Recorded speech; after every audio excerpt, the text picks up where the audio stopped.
Adevărat, eu niciodată nu gust de mâncare. Hai un pic să strâng și-o pe aici. Să strâng și-o pe aici, că e spectacol, e haos. Așa.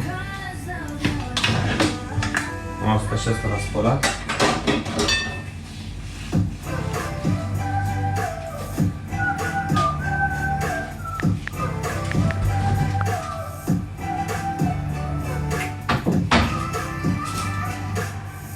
Luăm și un Pepsi rece. Mai am un pai. Mai am un pai.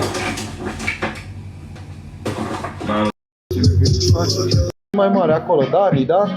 Îl adăugăm cu toții și pe Dani, da? 299. Dăm follow cu toții și la Dani și am rugămintea la voi toți să faceți exact același lucru. La toți cei care ați intrat noi acum, dăm follow cu toții la primii 30 din lista fiecărui donator, da? Și rupem tăptărelele în continuare ca să putem urca cât mai sus, frățiori, da? Cât mai sus. Haideți cu toții, frățiori, da? Toată lumea de pe live, aprecieri, distribuiri în continuare, distribuim și noi live la cât mai multe persoane, da?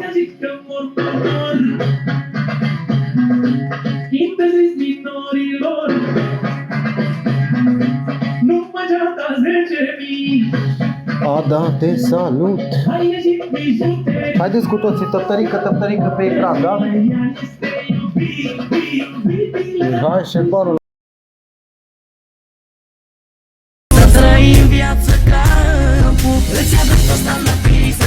Știi ce bun? Bă, tâmpitule, bă, nu te duce, bă, nicăieri, bă.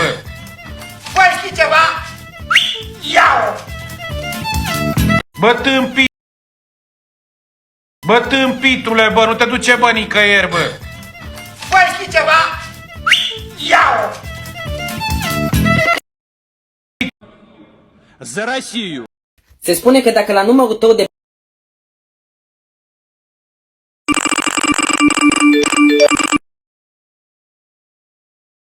Păi avem... Lasă-mă în pace! A spart!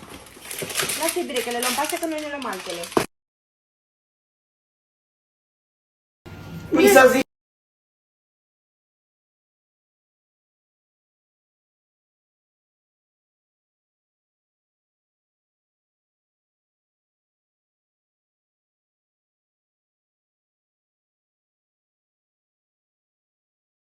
Că avem un congelator.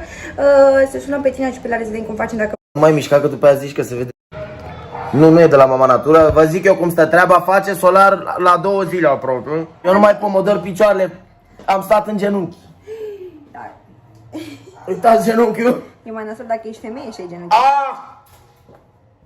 Am dat cu spatele în geam. Da, nu ai nimic, iubitul meu, nici nu te-ai roșit. Pe bune, nu te-ai speriat. Băi, mă doare. Nu, n-ai nimic. Absolut nimic. Am dat cu spatele în geam și abia respir. Ok, ce-i ducem tatei din congelator? Vreau să fac usturoi cu mămăligă și cu multă lămâie, mamă. Ok. Se îndrăgostește de mine din nou, oricum știu că... Lari, dacă vezi... Déjà nel modern. Deu la găciscă, deu la băște de șiec. La toată lumea este certuri, scandaluri. Dar noi am fost uniți, fraților, așa cum am fost